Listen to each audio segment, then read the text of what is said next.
passar. Pode passar. Ai, que gostoso. Deixa eu fazer. Dani colocou no frente. Quem? Ah, depois eu vou.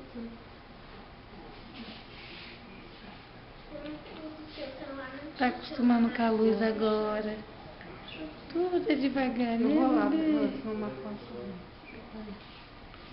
Vou levar mais? Ai, você conseguiu então? Não, falou que eu tenho que pegar o papel com ela. Tia, a gente vai levar a máquina, tá? Ai, que desenho gostoso. Ai, que desenho. De roupa bem lavada. Esse olho claro. Esse olho claro. Você vai ser enjoada. Vai ser japa do olho claro. Vai pronto. Vai puxar o olho da Bisa. Ela arrotou. Você estava Vamos sem botar arrotar. contento. Você estava sem arrotar. Ai, tudo bem que contar. Então pronto, você vai infartar. Sabe o que o médico faz? Põe ela virada para baixo, põe a cara dela dentro do travesseiro. Para ver se ela sabe se virar. Para não sufocar. E ela se vira, ó a cabeça.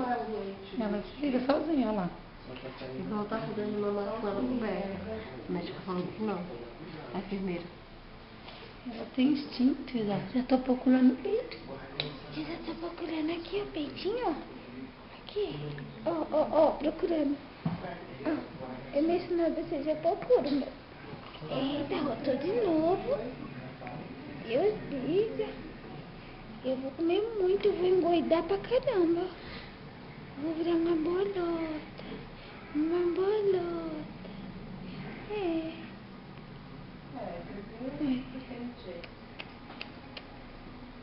Quer pegar, amor? Não. Eu tô todo contaminado. Seu tio é bobo e seu tio é medroso. Olha essa conversa ali. Olha essa conversa. Olha essa conversa.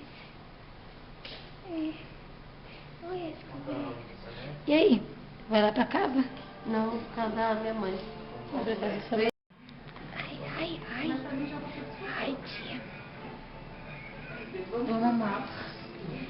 Vamos, porque senão o Marcos não consegue entrar. Mas Ali, Ai, obrigada, cuidado. Olha, cuidado.